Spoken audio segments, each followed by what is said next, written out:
Hi, and welcome to YouTestMe GetCertified. This video explains how to track the login and logout activities of all users in the system.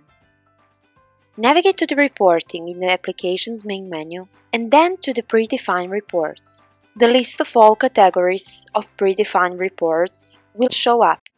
Open the User Reports and it will be displayed with user-related reports, from which you should select the logins and logouts.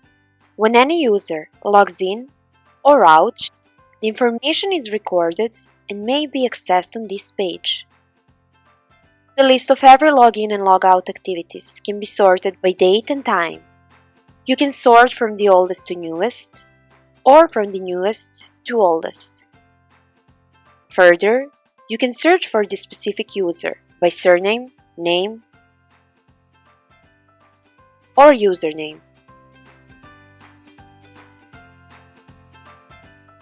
Down below, you can export the list as an Excel or PDF file.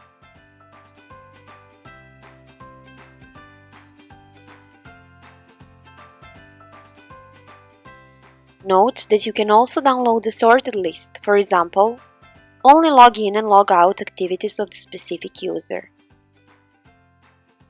Thank you for watching and see you in the next one.